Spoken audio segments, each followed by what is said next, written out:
Era una noche perfecta, sin luna ni luz, de esas que celebran los depredadores nocturnos. Sombra sonrió. Le envolvía una oscuridad impenetrable, secundada por los sonidos del cementerio. Había murciélagos planeando en círculos, ratas correteando entre las tumbas agrietadas, gatos encaramados a los árboles y un vampiro. Sombra enterró las manos en la tierra, al pie de la cruz de madera, y excavó en silencio, alerta en todo momento a su entorno. Enseguida, acumuló un montón de tierra apilado a un lado. El agujero no era demasiado profundo, pero era más negro que la noche. Aún así, el vampiro no tuvo problemas para distinguir una superficie metálica en el fondo. Extrajo la caja y la abrió. Contó el dinero de su interior. Estaba todo. ¿El pago por otro trabajo, Sombra? La voz sonó cerca, demasiado para que él no hubiera advertido su presencia. Muy pocos seres deberían ser capaces de aproximarse tanto. Sombra sabía que no vería a nadie al volverse, pero lo hizo igualmente. Sacó los colmillos en un acto reflejo. «Estás muy ocupado últimamente». Ahora sonó mucho más lejos, elevada, seguramente desde lo alto de un árbol. Sombra no logró ubicar al dueño de aquella voz. «Supongo que por eso me tienes abandonada».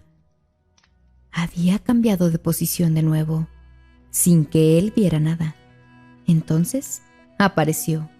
Se mostró justo delante de él. Sombra retiró los colmillos. «¿No te alegras de verme?» «¡Qué decepción!» «Claro que me alegro», contestó Sombra. No se alegraba. Los dos lo sabían, como también sabían que él debía responder del modo en que lo había hecho. Vela era un poco más alta que Sombra y más esbelta. Tenía los colmillos más afilados que Sombra había visto nunca, blancos y brillantes, tan hermosos como letales. «Hace tiempo que no me cuentas de tu vida, Sombra», dijo ella. Su cuerpo se fundía con la negrura. Un mortal no podría distinguirla. «He tenido que venir a tu escondrijo para encontrarte. Imaginaba que andarías con alguno de tus tratos. ¿Sigues matando por dinero?» «Tengo que ganarme la vida de algún modo». «Los demás vampiros no aprueban tus actividades, Sombra. Piensan que llamas demasiado la atención. Pero a mí no me molesta. Me gusta tu estilo. Mientras sigas a mi cargo, no tienes por qué preocuparte». El mensaje era obvio. Sombra continuaba trabajando como asesino porque Vela lo permitía. «Hablando de eso», dijo Sombra, «hiciste un gran trabajo conmigo, pero creo que ya estoy preparado para ir por libre». Vela se acercó. Le acarició el pecho con suavidad, luego el hombro, la espalda. Él se dejó. No se volvió cuando ella se colocó detrás. «Sombra, cariño, me encantaría, pero no puedo. Tengo una responsabilidad».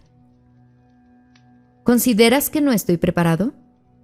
Sonó más duro de lo que debería, de lo que se había propuesto. «¿Estás enfadado?» Vela pestañeó, juntó los labios de un modo irresistible. «Eres un buen vampiro, Sombra, uno de los mejores, pero apenas llevas 15 años como inmortal. Es muy pronto para ti, aún tienes que aprender mucho más». Acercó su rostro y bajó el tono de voz. «Y yo tengo que enseñarte. ¿Quieres que me enfrente a un vampiro de 100 años para que veas que no soy ningún debilucho? Tráemelo y verás». «Cuidado, Sombra». Los ojos de Vela brillaron. Se mordió el labio inferior. «Es la última vez que te advierto sobre esto. No vuelvas a hablar de medirte con otro vampiro. Nadie puede matar a un vampiro bajo la pena más cruel que puedas imaginar. No lo olvides. Era difícil de olvidar. Una de las primeras lecciones que aprendían los vampiros, nada más al ser convertidos, era que no se toleran las peleas entre ellos, bajo ninguna circunstancia. Una regla que provenía de mucho tiempo atrás, milenios, desde los tiempos en que podían caminar a la luz del sol. Un vampiro se saltó esa norma una vez. No le mataron, pero decidieron castigarle para que los demás aprendieran con su ejemplo.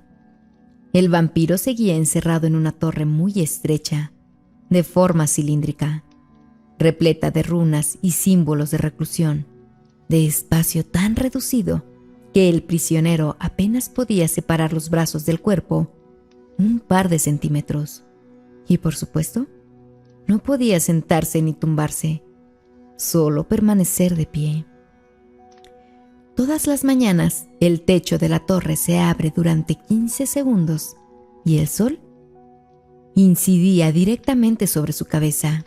Sombra conocía el tormento que el sol causa en la piel de un vampiro por experiencia propia, de cuando salvó a Eva de caer al vacío, y no podía imaginar lo que supondría sufrir esa tortura día tras día durante milenios y toda la eternidad, ya que el condenado nunca sería puesto en libertad.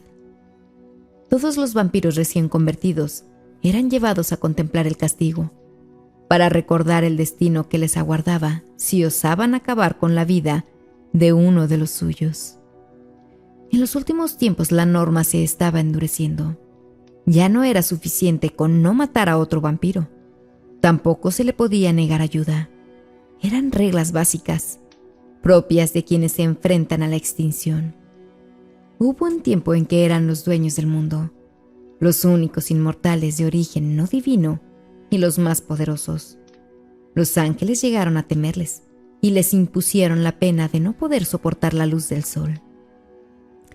Las demás criaturas inferiores se aprovecharon, se rebelaron contra ellos y se liberaron.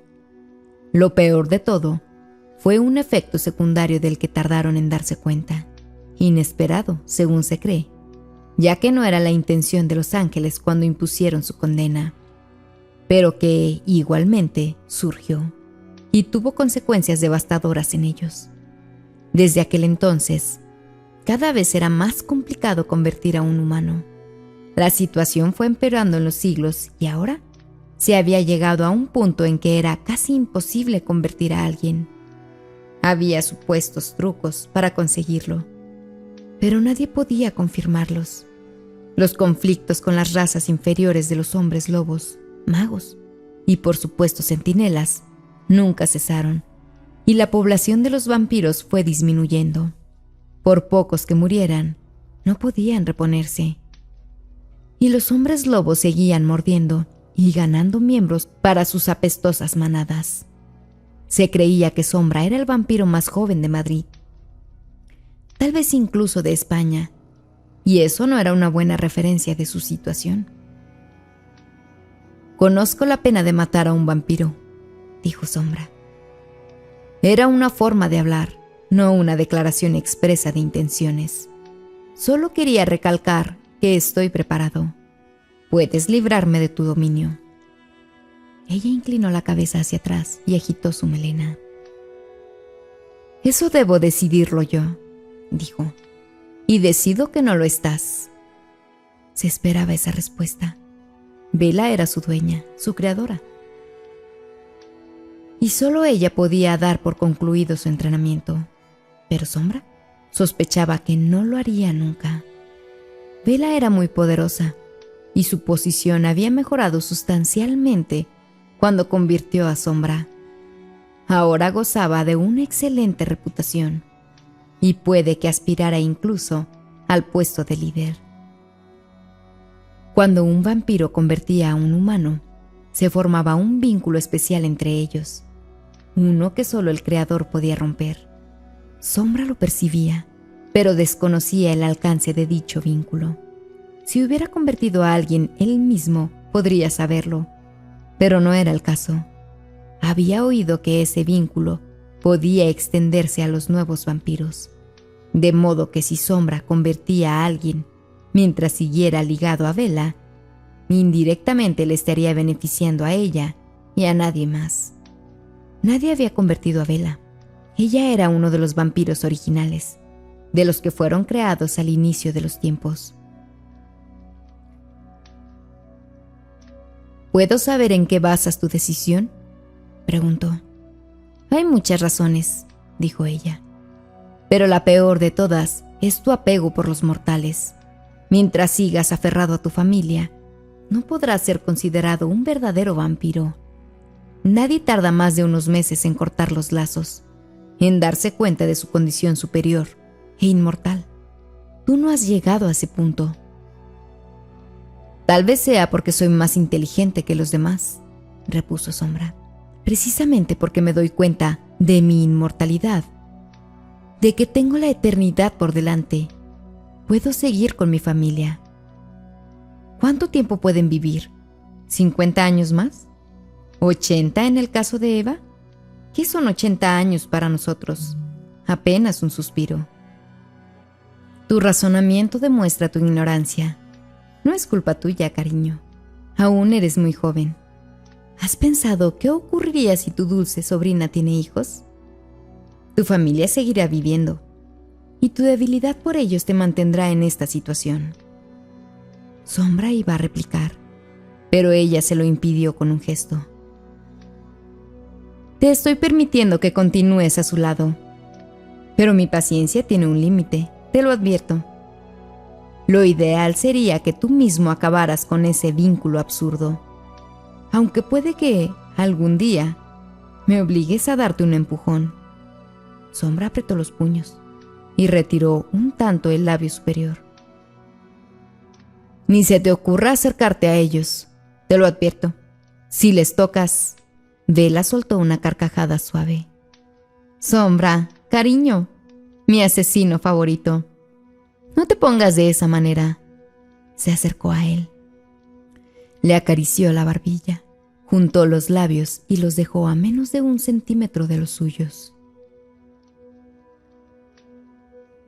Te he dicho que de momento no me importa. No les deseo ningún mal, y menos a tu hermano, el juez más honrado de este país. Apuesto que el bueno de Esteban no me ha olvidado. Seguirá pensando en mí. Sombra la apartó y dio un paso atrás. Ni lo sueñes. Está felizmente casado. Ya no se acuerda de ti. Lo dudo mucho. Era probable que así fuera. Bella fue novia de Esteban hacía mucho tiempo, hasta que él se interpuso entre ellos y se la arrebató a su hermano. O eso creyó. En realidad fue ella la que cambió de opinión y prefirió a Sombra. En su momento no supo la verdadera razón. Sombra era el hermano más favorecido. Siempre se le habían dado mejor las mujeres que a Esteban. Cuando vio la nueva novia que tenía su hermano pequeño, se volvió loco de celos. Bella era una mujer muy hermosa, distinguida, con un atractivo irresistible, una voz seductora y una silueta espectacular. Se enamoró locamente de ella, y fue eso lo que le abrió la puerta al mundo de los vampiros. Una de las teorías más aceptadas en torno a la conversión era que solo funcionaba cuando la víctima estaba fuertemente ligada al vampiro, cuando entregaba su alma voluntariamente, es decir, cuando estaba enamorada. Naturalmente, con eso no bastaba, pero era un requisito imprescindible.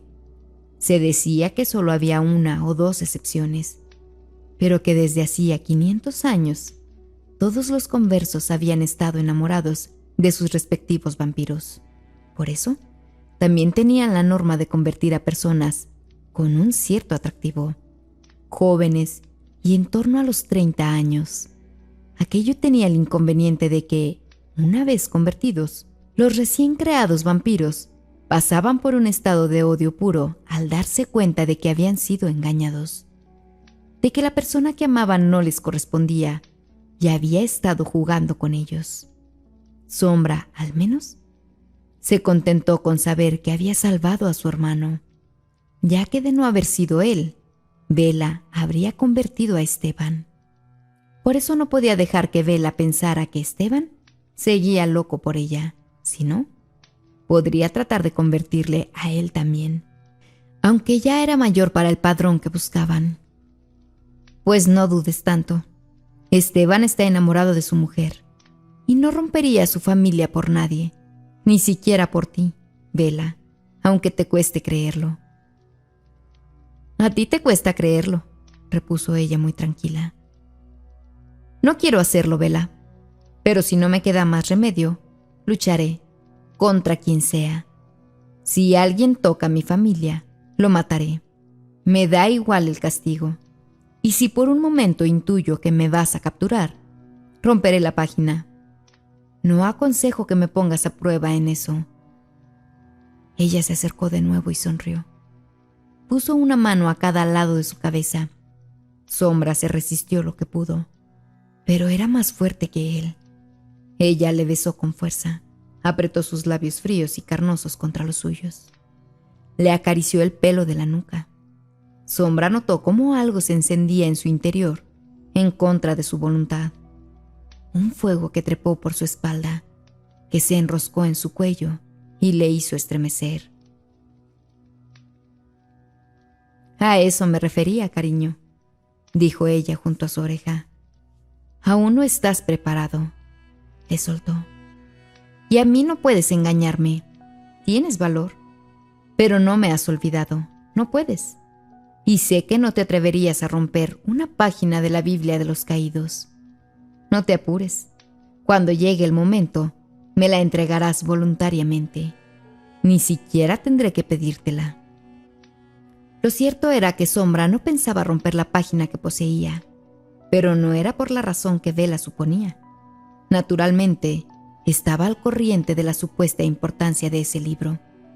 La leyenda relataba que la Biblia de los caídos fue el origen de la guerra en el cielo. Dios y Satán se pelearon por ella, y en el forcejeo se rompió. Las páginas cayeron al mundo y se perdieron en su inmensidad. Ahora todos luchaban por recuperarlas, por descubrir el secreto que oculta en su interior. Un secreto capaz de originar una guerra en el cielo. Todo eso era muy bonito, pero a Sombra no le reportaba ningún beneficio directo. No se molestaba en darle vueltas a si era o no verdad la leyenda, aunque era innegable que aquel libro encerraba algo muy poderoso. Las runas y sus increíbles efectos provenían de la Biblia de los caídos, de las páginas que habían sido recuperadas. A Sombra no le gustaban. No se sentía cómodo dependiendo de unos garabatos que no terminaba de comprender. Por eso no se había molestado en aprender los trazos. Prefería que los otros grabaran para él. Lo verdaderamente importante era que todo el mundo ambicionaba las páginas de la Biblia de los caídos, y eso las confería un valor incalculable, al margen del secreto que albergaran. Sombra había aprendido mucho tiempo atrás que lo más valioso era lo que los demás necesitaban, aquello por lo que estaban dispuestos a pagar cualquier precio. Aún no me has contado para qué has venido a verme. Ella asintió y le miró divertida. Tienes razón. Siempre me entretengo hablando contigo. Bella se puso seria. Tengo que advertirte de que hasta nueva orden no puedes salir de Madrid, y es mejor que termines pronto tus asuntos. Es muy probable que te reclame en breve. ¿Por qué? ¿Qué ha pasado? Tal vez haya llegado el momento que tanto tiempo llevamos esperando. Hizo una pausa. La curiosidad de Sombra creció de repente, pero el vampiro se contuvo. Esperó a que ella se explicara. Ha muerto un ángel. Bueno, en realidad le han matado. ¿Un demonio? No, un mortal. Imposible, repuso Sombra. Nadie puede matar a un ángel, solo un demonio. Y no uno cualquiera. Solo uno de los caídos podría hacerlo. Es otro de tus juegos, pero no me engañarás. No imagino qué crees que conseguiría mintiendo con esto, dijo Bella, un tanto decepcionada. Me sorprende que no hayas oído el rumor. Céntrate porque es verdad. Ha ocurrido y ha sido aquí, en Madrid. Como comprenderás, nos interesa mucho saber cómo han matado a quienes nos impusieron la debilidad a la luz del sol. Sombra no pudo contener su asombro. La noticia era demasiado importante para todo el mundo, pero en especial para los vampiros, por razones obvias. ¿Se sabe quién ha sido? Sí, aquel que no tiene alma. ¿Le conoces? He oído hablar de él. Se cuentan cosas muy extrañas de este tipo. Algunas son difíciles de creer. Pensaba que eran exageraciones, cuentos. Pues no lo son, dijo Bella, que había adoptado un tono autoritario. Aquel que no tiene alma ha matado a un ángel. Aún no sabemos cómo, pero lo más importante es que lo ha hecho. En cuanto se enteraron, los vampiros quisieron averiguar cómo había sido posible tal hazaña. Sombra podía entenderlo. Si descubrían el modo de matar ángeles, podrían forzarles a devolverles la inmunidad contra el sol, o que dejaran de tener impedimentos para convertir a más humanos. Si lo conseguían, se abriría una nueva etapa para ellos. Acabaré mi trabajo y estaré a tu disposición, Bella, te lo aseguro. Eso me basta. Si te requiero antes, dejarás lo que estés haciendo. Nada es más importante. Lo sé. No, crees que lo sabes, pero no es así, aseguró ella. Tú no sabes qué es caminar a la luz del sol siendo un vampiro. No puedes saber qué se siente cuando te arrebatan eso. Pasar de ser los más poderosos a quedar relegados a una posición defensiva. Nosotros. Me queda claro, de verdad, dijo Sombra. Tal vez no haya experimentado nada de eso, pero sé que si nos hicieron eso en el pasado, podrían castigarnos de nuevo de otra manera diferente, tal vez peor. Les odio tanto como tú, Bella, y me tendrás a tu lado cuando llegue el momento. Excelente. Se notaba que Bella estaba satisfecha con la reacción de Sombra. Termina tus asuntos deprisa. Pronto saldremos de casa. Gracias a los miembros del canal que hacen que este proyecto sea posible. Si aún no te unes, ¿qué esperas? Pero si no está en tus posibilidades, comenta un gracias y deja tu like para que nuestro contenido pueda llegar a más personas.